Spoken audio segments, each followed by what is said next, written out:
നമസ്കാരം. മലയാളി വാർത്തയിലേക്ക് സ്വാഗതം. ഗുജറാത്തിലെ അഹമ്മദാബാദിൽ നടന്ന വിമാനാപകടം, അതിൽ മുഴുവൻ ആളുകളും മരണപ്പെട്ടു എന്നുള്ള വേദനാജനകമായ വാർത്ത നമ്മെ തേടിയെത്തുമ്പോൾ ഈ സാഹചര്യത്തിൽ എങ്ങനെ വേണം ഇങ്ങനെയുള്ള ദുരന്തങ്ങളെ നാം ലഘൂകരിക്കേണ്ടത്? എങ്ങനെയാണ് ഈ ദുരന്തങ്ങളെ ഇല്ലായ്മ ചെയ്യാൻ നാം പ്രവർത്തിക്കേണ്ടത്? ഇതൊക്കെ ഒഴിവാക്കാനായി എന്ത് ചെയ്യാൻ സാധിക്കും? ഇതിന് പിന്നിലെ കാരണങ്ങൾ എന്തൊക്കെ? ഇങ്ങനെയുള്ള നിരവധി വിഷയങ്ങൾ നമുക്ക് മുന്നിലേക്ക് വരുമ്പോൾ UN ദുരന്ത ലഘൂകരണ വിഭാഗം തലവൻ കൂടിയായിട്ടുള്ള മുരളി തുമ്മാരുകുടി വ്യക്തമായ സൂചന നൽകുകയാണ്. ഇപ്പോഴത്തെ വിമാന അപകടം കേരളത്തിലല്ലെങ്കിലും അതിൽ നിന്നും ഏറ്റവും അധികം പാഠങ്ങൾ പഠിക്കേണ്ട ഒരു സാഹചര്യം കൂടിയാണ്, ഒരു അനുഭവം കൂടിയാണ് ഇതിലൂടെ നൽകുന്നത്. ഇനി നിരവധി ആളുകളുടെ ജീവൻ നഷ്ടമാകാതിരിക്കാനെങ്കിലും ഇക്കാര്യങ്ങൾ നാം ശ്രദ്ധിക്കേണ്ടിയിരിക്കുന്നുവെന്നാണ് അദ്ദേഹം ചൂണ്ടിക്കാണിക്കുന്നത്. നമ്മുടെ വിമാനത്താവളങ്ങളും തുറമുഖങ്ങളും വിമാനപാതകളും കപ്പൽ ചാലുകളുമൊക്കെ കൂടുതൽ തിരക്കേറിയതായി മാറിക്കൊണ്ടിരിക്കുമ്പോൾ അതനുസരിച്ചുള്ള വിപുലീകരണ പദ്ധതികൾ കൂടി ഒരുക്കേണ്ടതുണ്ട്. അതല്ല എങ്കിൽ അപകട സാധ്യതകളും ഇതോടൊപ്പം തന്നെ വർദ്ധിക്കുമെന്നാണ് അദ്ദേഹം ചൂണ്ടിക്കാണിക്കുന്നത്. നമുക്കറിയാം, ഈ അടുത്തായി കപ്പൽ ദുരന്തങ്ങൾ സംഭവിക്കുന്നു, വിമാന അപകടം സംഭവിക്കുന്നു. ഇതൊക്കെ തന്നെ കുറയ്ക്കേണ്ടത്, ഇതൊക്കെ തന്നെ ഇല്ലാതാക്കേണ്ടതിൻ്റെ സാധ്യത, സാഹചര്യം, അനിവാര്യത, ഇതൊക്കെ തന്നെയാണ് ഈ ഫേസ്ബുക്ക് പോസ്റ്റിലൂടെ പറയുന്നത്. അദ്ദേഹത്തിൻ്റെ ഫേസ്ബുക്ക് പോസ്റ്റിൻ്റെ പൂർണ്ണ രൂപം ഇങ്ങനെയാണ്: വിമാനാപകടം, കപ്പൽ അപകടങ്ങൾ. അഹമ്മദാബാദിലെ വിമാന അപകടത്തിൻ്റെ വാർത്ത ശ്രദ്ധിക്കുന്നു. ലണ്ടനിലേക്കുള്ള AI-171 വിമാനമാണ് ടേക്ക് ഓഫിന് ശേഷം തകർന്നു വീണത്. കൂടുതൽ വിവരങ്ങൾ ലഭ്യമല്ല. പൊതുവിൽ ഏറ്റവും സുരക്ഷിതമായ യാത്രാ സംവിധാനമാണ് യാത്രാ വിമാനങ്ങൾ. പക്ഷേ ഇടയ്ക്കൊക്കെ ഇത്തരം അപകടങ്ങൾ ഉണ്ടാകാറുണ്ട്. ടേക്ക് ഓഫിന് തൊട്ടടുത്താണ് അപകടമുണ്ടായതെങ്കിൽ കുറച്ച് ആളുകളെങ്കിലും രക്ഷപ്പെടാൻ സാധ്യതയുണ്ട്. ജീവൻ്റെ നഷ്ടം പരമാവധി കുറയട്ടെ എന്ന് ആഗ്രഹിക്കുന്നു. കഴിഞ്ഞ ഒരു മാസമായി കേരള തീരത്തു നിന്നും 2 കപ്പൽ അപകടങ്ങളുടെ വാർത്തകൾ വന്നു. ഒന്നാമത്തേതിൽ ആളപായം ഉണ്ടായില്ല. രണ്ടാമത്തെ അപകടത്തിൽ 4 കപ്പൽ ജോലിക്കാരെ കണ്ടില്ല എന്ന് ആദ്യത്തെ വാർത്തകൾ ഉണ്ടായിരുന്നു. രക്ഷപ്പെട്ടവർക്കും പൊള്ളലേറ്റിരുന്നു എന്നാണ് വാർത്തകൾ.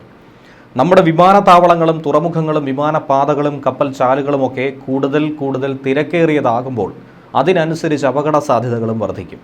തുറമുഖങ്ങളും വിമാനത്താവളങ്ങളുമൊക്കെ നാട്ടിൽ വരുത്തുന്ന വികസന സാധ്യതകൾക്ക് വേണ്ടി തയ്യാറെടുക്കുമ്പോൾ തന്നെ അവ ഉണ്ടാക്കുന്ന അപകടങ്ങൾക്ക് വേണ്ടിയും തയ്യാറെടുക്കേണ്ട ആവശ്യകതയുണ്ട്. വിമാനത്താവളത്തിനടുത്തുള്ള ഫയർ എഞ്ചിൻ മുതൽ ആശുപത്രികൾ വരെ കൂടുതലായി ഉണ്ടാക്കുന്ന റിസ്കുകൾ തയ്യാറെടുക്കേണ്ടതായിട്ടുണ്ട്. വിഴിഞ്ഞം തുറമുഖത്തിൻ്റെ വികസനം നമ്മൾ ഏറെ നാളായി ശ്രദ്ധിക്കുന്നതാണെങ്കിലും കഴിഞ്ഞ ദിവസത്തെ കപ്പൽ അപകടത്തിൻ്റെ സാഹചര്യത്തിൽ കമ്പനിക്കെതിരെ കേസ് എടുക്കണമോ എന്നുള്ള ചർച്ചകൾ പല ദിവസം നീണ്ടു. വാസ്തവത്തിൽ എനിക്കിതെല്ലാം അതിശയവുമായി തോന്നി. സ്വാതന്ത്ര്യം കിട്ടുന്ന കാലത്ത് തന്നെ നമുക്ക് തുറമുഖമൊക്കെ ഉണ്ടല്ലോ. ആദ്യമായിട്ടാണോ ഇവിടെ ഒരു കപ്പൽ അപകടം ഉണ്ടാകുന്നത്? അപ്പോൾ ഒരു കപ്പൽ അപകടമുണ്ടായാൽ അതിനൊരു കേസ് രജിസ്റ്റർ ചെയ്യണമോ? ഉണ്ടെങ്കിൽ അത് ഏത് വകുപ്പിൽ എന്നുള്ള കാര്യങ്ങളൊക്കെ ഇതിനു മുമ്പ് സംഭവിച്ചിട്ടുണ്ടാകുമല്ലോ. ഇല്ലെങ്കിൽ തന്നെ ആയിരക്കണക്കിന് കോടികൾ ചിലവഴിച്ച് പുതിയൊരു സംരംഭം ഉണ്ടാക്കുമ്പോൾ അതുണ്ടാക്കാൻ സാധ്യതയുള്ള ഷിപ്പിങ്ങിൻ്റെ വർധന, പോർട്ടിങ്ങിലോ പുറത്തോ ഉള്ള അപകടങ്ങളുടെ സാധ്യത, അവ നേരിടാനുള്ള തയ്യാറെടുപ്പുകൾ, സംവിധാനങ്ങൾ, ഇതൊക്കെ മുൻകൂർ ചിന്തിക്കേണ്ടതല്ലേ? ഇപ്പോൾ കപ്പൽ അപകടവും അഗ്നിബാധയും ഒക്കെ കടലിലാണ് ഉണ്ടായത്. പക്ഷേ ലെബനനിൽ സൂക്ഷിച്ചിരിക്കുന്ന ചരക്കിൽ നിന്നും പൊട്ടിത്തെറിയുണ്ടായത് തുറമുഖത്താണ്. 100 കണക്കിന് ആളുകൾക്ക് ജീവൻ നഷ്ടപ്പെട്ടു. ലക്ഷക്കണക്കിന് ആളുകളുടെ കിടപ്പാടത്തിന് നാശമുണ്ടായി. എന്ത് പാഠങ്ങളാണ് നമുക്ക് പഠിക്കാനുള്ളത്?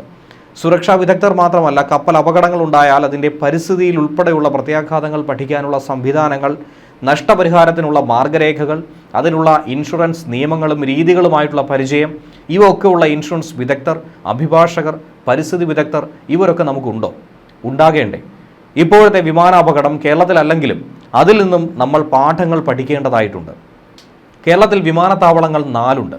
കൊച്ചി വിമാനത്താവളം അതിവേഗത്തിൽ വളരുകയാണ്. വിമാനാപകടങ്ങൾ അപൂർവമെങ്കിലും കൂടുതലും ഉണ്ടാകുന്നത് ടേക്ക് ഓഫിനും ലാൻഡിങ്ങിനും ഇടയിലാണ്.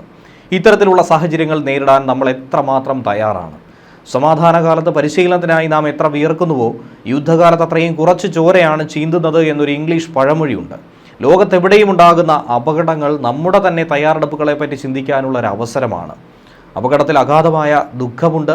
സുരക്ഷിതരായിരിക്കുക എന്നുകൂടിയാണ് അദ്ദേഹം കുറിക്കുന്നത്. അദ്ദേഹം വളരെയധികം ശ്രദ്ധയോടുകൂടി ഈ വിഷയങ്ങളെ കൈകാര്യം ചെയ്യേണ്ടതും ഇപ്പോഴും നാം പിന്നിലല്ല. ഇനി ഇതൊക്കെ ശ്രദ്ധിച്ചില്ലെങ്കിൽ ഇനി ഭാവിയിൽ ഉണ്ടാകാനിരിക്കുന്ന ദുരന്ത സാധ്യതകളെ കൂടിയാണ് ഓർമ്മിപ്പിക്കുന്നത്. ഒറ്റക്കെട്ടായി ഒരുമിച്ച് സർവ്വസന്നാഹങ്ങളും എടുത്തുകൊണ്ട് ഇതിനെ ചെറുക്കാനും നമുക്ക് തയ്യാറായിരിക്കേണ്ട സാഹചര്യം കൂടിയാണ് ഇപ്പോൾ സംജാതമായിരിക്കുന്നത്. ന്യൂസ് ഡെസ്ക് മലയാളി വാർത്ത.